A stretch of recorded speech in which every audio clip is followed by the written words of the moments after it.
Gênesis capítulo 2, versículo 15, diz assim a palavra do Senhor.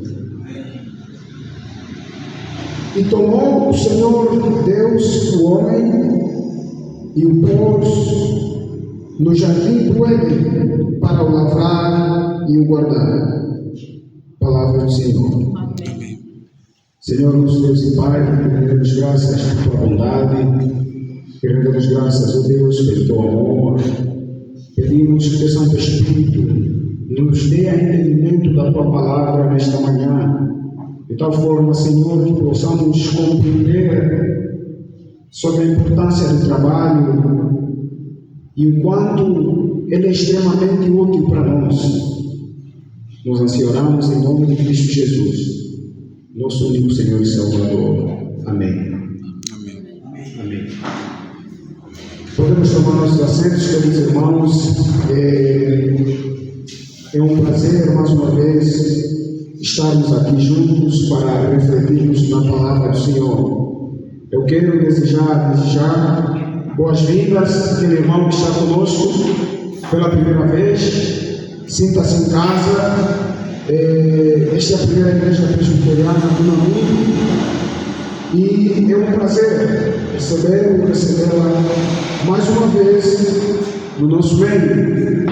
Sabemos nós que este mês de março, de acordo com a nossa escala, estaremos refletindo sobre trabalhar com dignidade para a glória de Deus. Como cristãos, como servos do Senhor, nós somos chamados a trabalhar com dignidade para a glória de Deus. Irmãos, não é estranho percebermos que enfrentamos dias onde muitos de nós, até como crentes ou cristãos, olhamos o trabalho como maldição. Olhamos o trabalho como algo frustrante. Olhamos o trabalho como algo que não é prazeroso. Não é algo que nos traz muita alegria. Várias vezes nós, no contexto laboral, principalmente no dia de segunda-feira amanhã, muitas pessoas odeiam o dia de segunda-feira. Até mesmo crentes, só de imaginar que vou lá voltar no trabalho para aturar o meu chefe. Vou lá voltar no trabalho para aguentar mais aqueles chatos. Então a gente consegue perceber que muitas pessoas deixaram de enxergar o trabalho como deveriam enxergar. E mesmo até os crentes não enxergam o trabalho como algo extremamente útil. Não enxergam o trabalho como um privilégio, como uma dádiva de Deus. Então é extremamente útil e urgente que nós possamos enxergar o trabalho conforme as Escrituras descrevem. Por quê? Porque se nós enxergamos o trabalho à luz da palavra de Deus, não vamos perceber que isso vai mudar muita coisa em nós. Isso vai mudar a nossa forma de trabalhar e isso vai mudar a forma como nós nos relacionamos com as pessoas. Então, irmãos, para nós entendermos o trabalho, primeiro, eu começaria por definir, em poucas palavras, o que seria o trabalho. O trabalho, irmãos, é toda a atividade física ou intelectual que é realizada pelo homem ou pelo ser humano para produzir algum bem. Atividade física ou intelectual realizada pelo ser humano para produzir ou trazer algum bem, seja ele bem material ou bem imaterial. O trabalho ele traz benefícios físicos e benefícios que vão além do físico. Então, nós podemos perceber que é extremamente útil nós termos aqui algumas verdades relacionadas ao trabalho, muito antes de nós entrarmos em alguns textos. Vejamos lá, a primeira verdade que precisamos entender, irmãos, é que o trabalho é uma dádiva de Deus dada ao homem muito antes da queda, ou seja, muito antes do surgimento do pecado, conforme o texto que nós lemos, Gênesis capítulo 2, verso 15. Foi muito antes do pecado, foi muito antes da queda. Então, o trabalho não pode ser enxergado nem visto como uma maldição. Segunda verdade que precisamos entender é que o trabalho é uma dádiva de Deus dada a toda a raça humana e não somente aos cristãos. Então, Deus não proporcionou trabalho só para nós. Deus não proporcionou trabalho só para os crentes. E Deus não abençoa com trabalho só as pessoas que lhe seguem. O trabalho é uma dádiva de Deus dada a toda a raça humana. Terceira verdade que nós precisamos entender, irmãos, é que o principal propósito de Deus com o trabalho não é a prosperidade financeira. Isso também é muito importante. Então, se você e eu talvez estejamos a pensar que o principal propósito de Deus ao nos dar trabalho é prosperar financeiramente, então estamos enganados. O principal propósito de Deus com o trabalho não é a prosperidade financeira, embora que a prosperidade financeira possa vir por meio do trabalho. Porém, a prosperidade financeira não é o principal propósito de Deus com o trabalho. Por quê? Porque se assim fosse, então todas as pessoas poderiam prosperar por meio do trabalho. Quarta, que também é muito importante, que na verdade parece ser contraditório com o ponto anterior, mas não é. O trabalho é o único meio pelo qual todo homem terá uma vida financeira tranquila ou sustentável.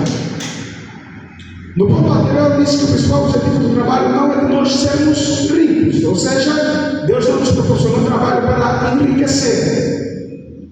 E neste ponto encontramos o equilíbrio também. O trabalho é o único meio, à luz da palavra de Deus, pelo qual todo homem, não apenas os crentes, todo homem conseguirá ter uma vida financeira tranquila ou saudável. Ou seja, o trabalho é o único meio pelo qual um homem poderá se sustentar. Não existe atalho ou brechas para esta verdade. Então nós precisamos enxergar essas verdades à luz da palavra de Deus. Então vamos voltar, irmãos, no primeiro texto que nós lemos e enxergar a primeira verdade, que o trabalho é uma dádiva de Deus dada ao homem muito antes da queda, ou seja, muito antes do surgimento do pecado. Vamos voltar lá em Gênesis, primeiro texto que nós lemos. Eu gostaria que os irmãos acompanhassem a leitura das suas Bíblias para nós nos situar melhor no que nós queremos falar. Gênesis 2:15. Vejamos lá. E tomou o Senhor Deus o homem e o pôs no jardim do Éden para fazer o que no jardim? Na minha versão está para lavrar. Qual é a primeira função do jardim? Qual é a primeira tarefa que Deus deu ao Éden no jardim? Ao Éden. Qual é a primeira tarefa que Deus deu a Adão no Éden? Cultivar e lavrar. Ok. Primeira tarefa foi de lavrar. Então nós precisamos perceber algumas coisas. Deus colocou Adão no Éden a fim de lavrar a terra. Por quê? Porque nós conseguimos perceber que Adão já estava sendo colocado em um contexto de trabalho. Então o primeiro propósito do trabalho de Adão no Éden era de preparar a terra as sementes que a terra produzia pudessem frutificar. Vejam algo extremamente útil. Vamos voltar no capítulo 1. No capítulo 1 de Gênesis, versículo 11. Percebam uma coisa que aconteceu e que é extremamente importante. Versículo 11, capítulo 1 de Gênesis. E disse Deus: produz a terra erva verde, erva que dê semente, árvore frutífera que dê fruto segundo a sua espécie, cuja semente esteja nela sobre a terra. E assim foi. E a terra produziu erva verde, e a terra produziu erva dando semente conforme a sua espécie, e árvore frutífera cuja semente está nela conforme a sua espécie. E viu Deus que era bom. Então, no versículo 11 e 12 do capítulo 1, Deus ordenou que a terra produzisse ervas e que a terra produzisse árvores frutíferas, mas não existiam em abundância. Não existiam em abundância. Então agora vamos pular para o versículo 20. No mesmo capítulo vamos pular para o versículo 20. E disse Deus: produzam as águas abundantemente répteis de alma vivente, e voem as aves sobre a face da expansão dos céus. E Deus criou as grandes baleias e todo o réptil de alma vivente que as águas abundantemente produziam, conforme as suas espécies, e toda a ave de asas, conforme a sua espécie, viu Deus que era bom. Versículo 12, versículo 22. E Deus os abençoou, dizendo: frutificai e multiplicai-vos, e enchei as águas dos mares, e as aves se multipliquem na terra. O que é que nós notamos de diferente? Percebam? Nas árvores frutíferas e nas ervas do campo, Deus não ordenou de forma explícita a bênção da multiplicação.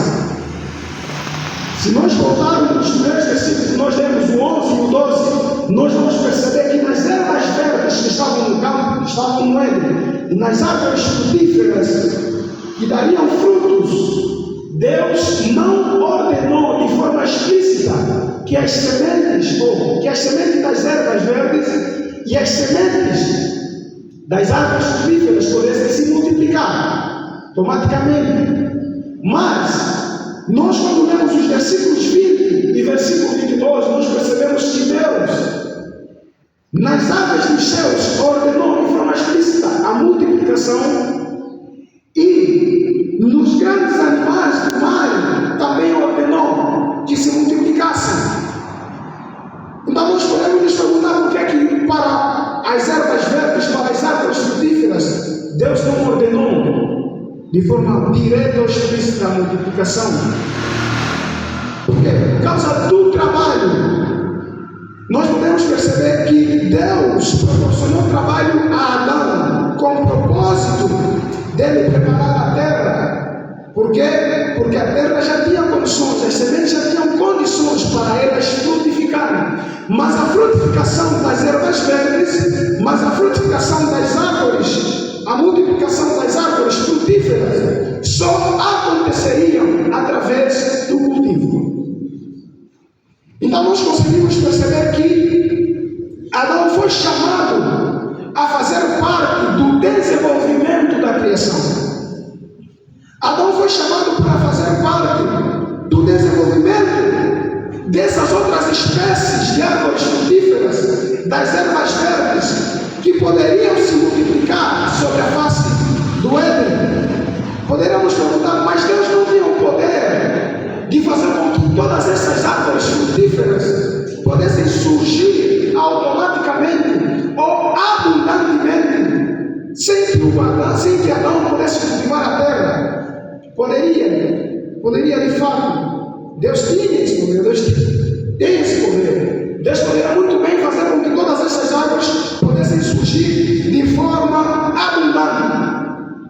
Deus providenciou com que a multiplicação delas pudesse ocorrer através do trabalho. Então, o trabalho, nós podemos ver que ele foi concedido ao homem, de modo que o homem pudesse participar através do trabalho no desenvolvimento do Éden ou no desenvolvimento do universo. Então, o trabalho é uma dádiva, porque através do trabalho nós participamos na organização e no desenvolvimento da própria vida em sociedade. Vamos abrir um outro texto que se encontra no versículo 29 do capítulo 1 de Gênesis. Versículo 29 de Gênesis 1. Diz assim: e disse Deus: eis que vos tenho dado toda a erva que dá semente, que está sobre a face de toda a terra, e toda a árvore em que há fruto, de árvore que dá semente, ser-vos-á para mantimento. Então nós encontramos também uma outra versão. As árvores frutíferas foram dadas a Adão para lhe servir por mantimento. Então era necessário que essas árvores se multiplicassem, era necessário que essas árvores crescessem abundantemente. Por quê? Porque através dela que também viria o mantimento do próprio Adão. Segunda verdade que nós podemos aprender com o propósito do trabalho é que Deus deu o trabalho ao homem a fim de cuidar da criação de Deus. Cuidar da criação de Deus, isso inclui administrar e apreciar. Então, Adão foi ordenado por Deus para trabalhar a fim de administrar os recursos que estavam à sua disposição. Por essa razão é que o homem foi a última criação. Deus primeiro criou todas as outras coisas. Só no final Deus criou o homem. Então, trabalhar, irmãos, não é um fardo. Trabalhar é participarmos dos recursos naturais, dos dons que Deus nos deu e administrarmos esses dons. Mas poderemos também nos perguntar, mas por qual razão o Éden precisava ser cuidado? Estamos a falar antes do pecado. Por que Adão tinha de lavrar? Não só lavrar, mas também tinha de cuidar. Qual era a necessidade de cuidar de um jardim, quando no princípio tudo parece estar perfeito? Qual é a necessidade? Será que existia algum mal no Éden? Será que existia algum perigo no Éden? Por que o Éden precisava ser cuidado? Existem duas verdades que nós podemos aprender com esta outra tarefa de cuidar. Primeira, irmãos, é que apesar do Éden ser um lugar perfeito antes do surgimento do pecado, Deus decretou que Adão deveria cuidar. Por quê? Porque o desenvolvimento de todas essas outras espécies, das árvores frutíferas, das ervas verdes, dos animais, a vida no Éden precisava ser uma vida organizada. A vida no Éden precisava ser uma vida organizada. Teria de existir organização tanto nas árvores frutíferas, teria de existir organização tanto nas ervas verdes, teria de existir organização até nos animais. Por esta razão é que Adão se responsabilizou em nomear todos os animais por classe.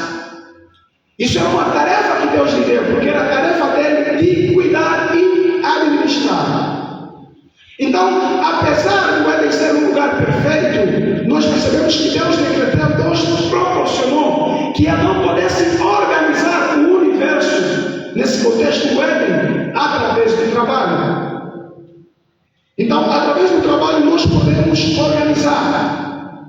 Através do trabalho nós podemos ter uma vida em sociedade de forma mais harmoniosa. A outra verdade importante, irmãos, é que Adão, ele não só precisava cuidar do jardim, mas ele também precisava cuidar da ordem que Deus lhe deu de lavrar o mesmo jardim. Por quê? Porque nós sabemos que, embora que fisicamente Satanás não existia lá, mas espiritualmente Satanás já estava presente no Éden. Satanás espiritualmente já estava presente no Éden. Por esta razão é que ele, no capítulo 3, nós encontramos Satanás tentando. Então, espiritualmente já existia a presença maligna, espiritualmente já existia a presença de Satanás no Éden. Por essa razão, Deus ordenou que ele precisava cuidar. Por quê? Porque da mesma forma como o pecado entrou, se tornou possível por meio de uma tentação, já existia influência maligna ao homem, de modo que o homem desobedecesse este princípio que Deus lhe orientou. Adão poderia facilmente ser tentado a não trabalhar. Adão poderia facilmente ser tentado a não cuidar. Isso são as primeiras ordens, são os primeiros mandamentos que Deus deu a Adão. E se já existia de alguma forma alguma influência de Satanás no Éden, Adão poderia ser tentado a não trabalhar. Adão poderia ser tentado a não cuidar. Da mesma forma como muitos de nós hoje vimos o trabalho como algo extremamente frustrante, Satanás muitas das vezes pode nos tentar facilmente a não trabalhar, a cruzar os braços, a não sermos frutíferos. Satanás pode nos influenciar a não sermos frutíferos. E existem muitos crentes assim, que não são frutíferos. Eles não se organizam. Eles acham que, enquanto crentes, devemos viver de qualquer forma, sem desenvolver, sem frutificar, sem proporcionar maior harmonia no espaço onde nos habitamos. Este não é o propósito pelo qual Deus nos proporcionou o trabalho. Segunda verdade que nós precisamos entender, irmãos, é que o trabalho ele foi dado por Deus a fim de expressar a imagem de Deus. Não só expressar a imagem de Deus, mas o trabalho também foi dado a fim de mostrar e desenvolver os dons ou capacidades que Deus nos deu. Nenhuma pessoa, nenhum homem, nenhum crente poderá demonstrar e desenvolver as capacidades ou talentos que Deus lhe confiou, se não for por meio do trabalho. Se você e eu não estamos a conseguir enxergar as capacidades ou os talentos que Deus nos confiou, já temos um problema. Se nós conseguimos enxergar os talentos ou a capacidade que Deus nos deu, mas nos recusamos a trabalhar, certamente, que deve ser a certeza que não conseguirás demonstrar, nem tampouco desenvolver esta habilidade ou este talento ou este dom que Deus deu. Não é possível desenvolver o talento que Deus te deu se não for por meio do trabalho. Quais são os textos bíblicos que nós podemos usar que referenciam isso? Eu gostaria que algum irmão lesse rapidamente Mateus capítulo 25, versículos 14 a 30. Vamos ler apenas esse texto para não perdermos muito tempo. Mateus capítulo 25, versículos 14 a 30. Diz assim a palavra do Senhor: pois será como um homem que, ausentando-se do país, chamou os seus servos e lhes confiou os seus bens. A um deu 5 talentos, a outro 2 e a outro 1, a cada um segundo a sua própria capacidade, e então partiu. O que recebera 5 talentos saiu imediatamente a negociar com eles e ganhou outros 5. Do mesmo modo, o que recebera 2 ganhou outros 2. Mas o que recebera 1, saindo, abriu uma cova e escondeu o dinheiro do seu senhor. Depois de muito tempo, voltou o senhor daqueles servos e ajustou contas com eles. Então, aproximando-se o que recebera 5 talentos, entregou outros 5, dizendo: Senhor, confiaste-me 5 talentos. Eis aqui outros 5 talentos que ganhei. Disse-lhe o Senhor: muito bem, servo bom e fiel. Foste fiel no pouco, sobre muito te colocarei. Entra no gozo do teu Senhor. E, aproximando-se também o que recebera 2 talentos, disse: Senhor, 2 talentos me confiaste, aqui tens outros 2 que ganhei. Disse-lhe o Senhor: muito bem, servo bom e fiel. Foste fiel no pouco, sobre muito te colocarei. Entra no gozo do teu Senhor. Chegando por fim, o que recebera 1 talento, disse: Senhor, sabendo que és homem severo, que ceifas onde não semeaste, e ajuntas onde não espalhaste, receoso, escondi na terra o teu talento. Aqui tens o que é teu. Respondeu-lhe, porém, o Senhor: servo mau e negligente, sabias que sei onde não semeei e ajunto onde não espalhei? Cumpria, portanto, que entregasses o meu dinheiro aos banqueiros, e eu, ao voltar, receberia os juros, o que é meu. Tirai-lhe, pois, o talento, e dai-lhe ao que tem 10, porque a todo o que tem semelhará e trará em abundância, mas ao que não tem, até o que tem lhe será tirado. E o servo inútil lançai-o para fora nas trevas, ali haverá choro e ranger de dentes. Quando vier o Filho do Homem na sua majestade... Só até 30. Só até 30. Ok. Irmãos, percebam como é estranho a resposta e a posição deste último servo, no versículo 24. Primeira verdade que nós entendemos com estes versículos é que Deus, o Senhor, ao distribuir os seus talentos, não ordenou de forma explícita que esses talentos deveriam ser multiplicados. Não ordenou. Ele não disse: toma 5 e multiplica outros 5. Toma 2 e multiplica outros 2. Você quer receber 1, multiplica outro 1. Não. A verdade é que o Senhor distribuiu os talentos. Mas existem 2 grupos de pessoas. Os 2 primeiros servos entenderam que os talentos são sementes que Deus lhes proporcionou e as sementes têm que ser multiplicadas. Os 2 primeiros servos entenderam que os dons que Deus confiou às nossas mãos é para serem administrados, é para suprir necessidades. Então o que é que eles fizeram naturalmente? Trabalhar com os dons que Deus deu. Eles reconheceram que os dons que eles receberam vinham de Deus. Eles reconheceram que aquela capacidade, aquele dinheiro, vinha de Deus e simplesmente trabalharam. Por que eles frutificaram? Por quê? Porque é dever de Deus fazer frutificar o trabalho das mãos dos homens. Porque um dos propósitos das sementes, um propósito dos talentos é que os talentos têm de ser desenvolvidos, têm de frutificar. Mas vejamos, irmãos, a atitude deste homem duro, deste ser humano, 24. Mas chegando também o que recebia 1 talento, disse: Senhor, eu conhecia que és um homem duro. És um homem duro, que ceifas onde não semeaste. Os irmãos conseguem entender que existem pessoas assim?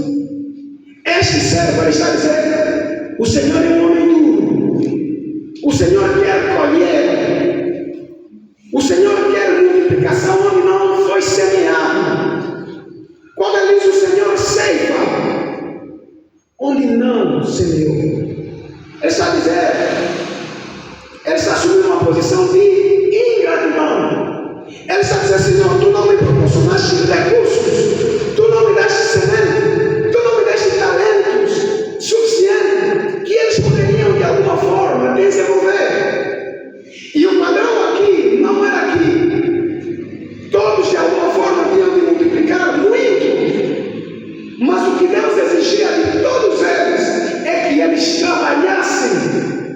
os talentos que lhes foi confiado. Então ele, ao reconhecer, ou ao se apresentar diante do Senhor, dizer: o Senhor é um homem duro, que o Senhor ceifa onde não semeou. Ele simplesmente está a recusar a providência de Deus e a lei da multiplicação ou da frutificação que o próprio Deus ordenou. É como se Adão lá no Éden voltasse ao Senhor e dissesse: o Senhor é um homem duro. Como, pois, essas árvores frutíferas poderão se multiplicar? Como, pois, podem essas ervas verdes se multiplicar?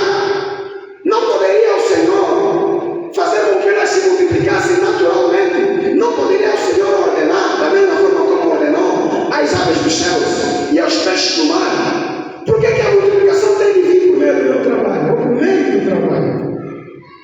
É que a multiplicação, as sementes dos talentos, eles foram dados. Mas nós conseguimos perceber que Deus partilha conosco os recursos que Ele disponibilizou à natureza. Deus não só partilha conosco, mas Deus espera que nós possamos desenvolver esses talentos. Deus espera que nós possamos frutificar, possamos ser abundantes. Então, irmãos, à luz da palavra de Deus, não existe essa hipótese de você e eu não sermos abundantes. Como é que você e eu não somos frutíferos? Como é que o crente vai ser uma pessoa infrutífera? Como é possível?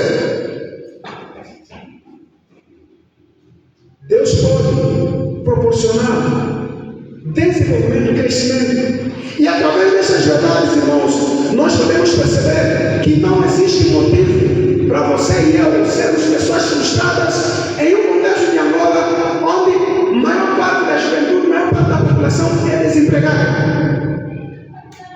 Porque nós podemos perceber que através do trabalho Deus pode nos proporcionar uma vida tranquila e uma vida financeira saudável.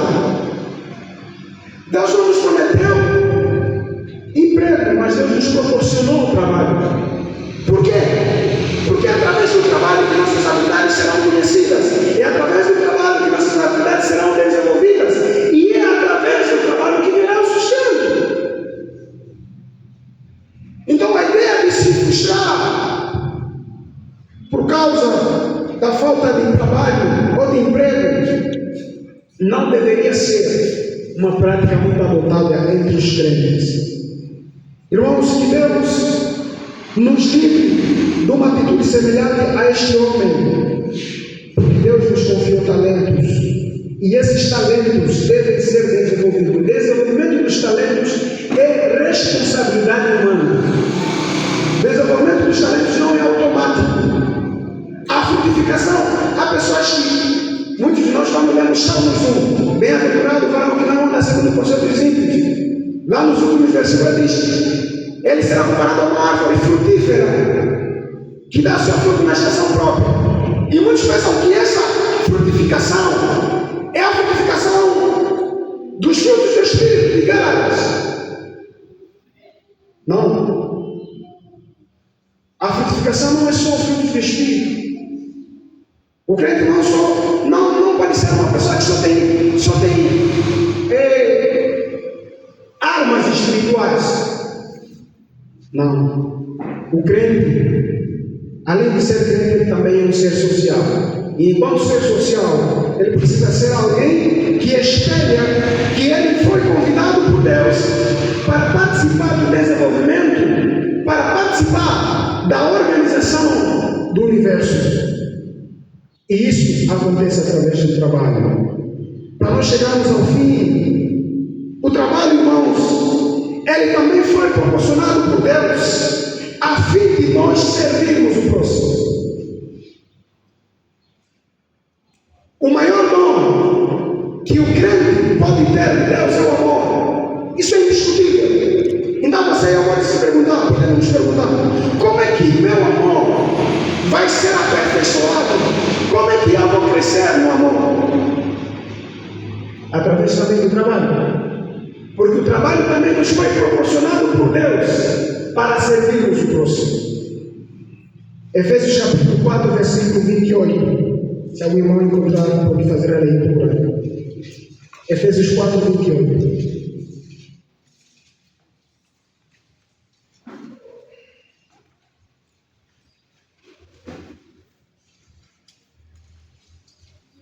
Efésios capítulo 4, versículo 28. Diz assim a palavra do Senhor. Amém. Aquele que roubava, não roube mais. Pelo contrário, trabalhe fazendo com as mãos o que é bom, para que tenham o repartir com quem está passando necessidade. Amém. Aquele que furtava, não furte mais.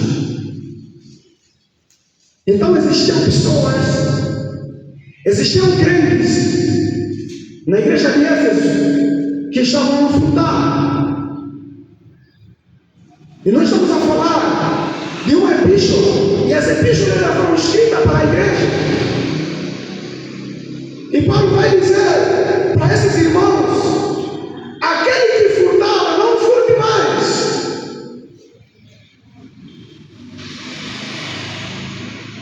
Quais são as aplicações do furto para nós nos dias de hoje?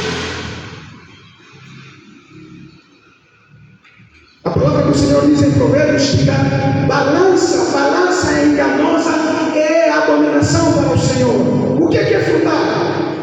É tirar o maior proveito das situações. Vamos imaginar que você é chefe. Vamos imaginar que você tem alguma posição no teu trabalho. E você começa a usar essa posição para arrecadar os maiores recursos financeiros possíveis. Nós estamos a ouvir que muitos dos nossos dirigentes, diretores, vendem vagas de emprego, dividem-se recursos financeiros. Muitos, nos contratos públicos de empresas, existem muitas conversas nos bastidores para colocar dinheiro no bolso. E muitos deles são crentes. Muitos deles afirmam que verdadeiramente seguem ao Senhor. Eles não estão a cumprir com os principais propósitos do trabalho. Aquele que furtava, não furte mais. Como é que ele vai fazer isso? Ele vai dizer: não furte mais. Antes, trabalhe, fazendo com as mãos o que é bom. O trabalho tem que ter sempre essa postura. O trabalho tem que ser bom. Não simplesmente para você, não simplesmente para mim. O trabalho tem que ser bom para mim, para o meu próximo. Se o que eu faço não é bom, pode ser bom para mim, mas de alguma forma prejudica o meu próximo, isso não é trabalhar na perspectiva de Deus. Estou a fazer algo, está a dar certo. A pergunta é: isso beneficia só você? Isso promove só os teus interesses? Ou isso também promove os interesses do teu próximo?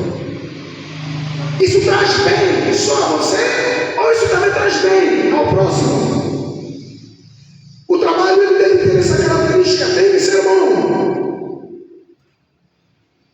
Mas também tem outra verdade. Para que tenha que repartir com quem tiver necessidade.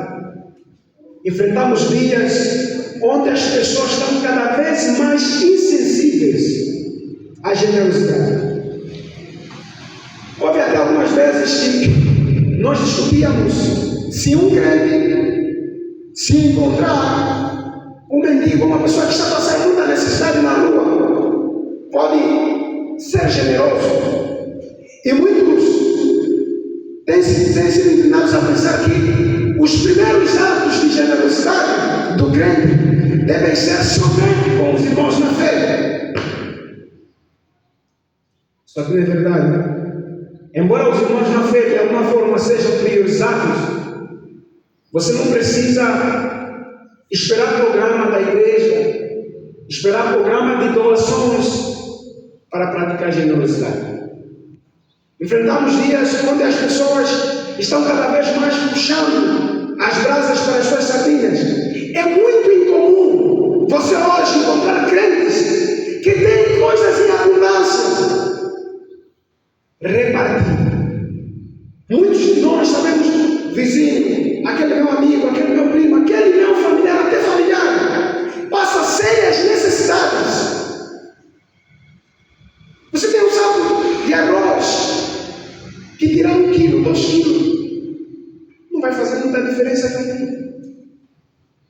repartir algumas coisas com os que passam necessidade, não vai fazer muita diferença para você.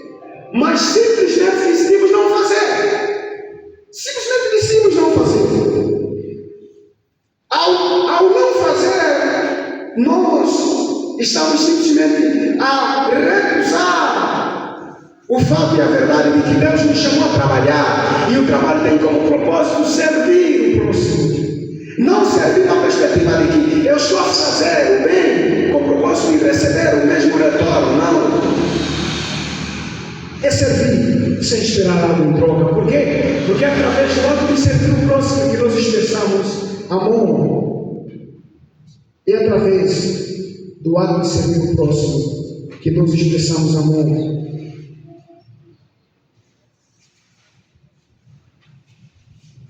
Então, irmãos, nós precisamos entender essas verdades. Precisamos enxergá-las e praticá-las.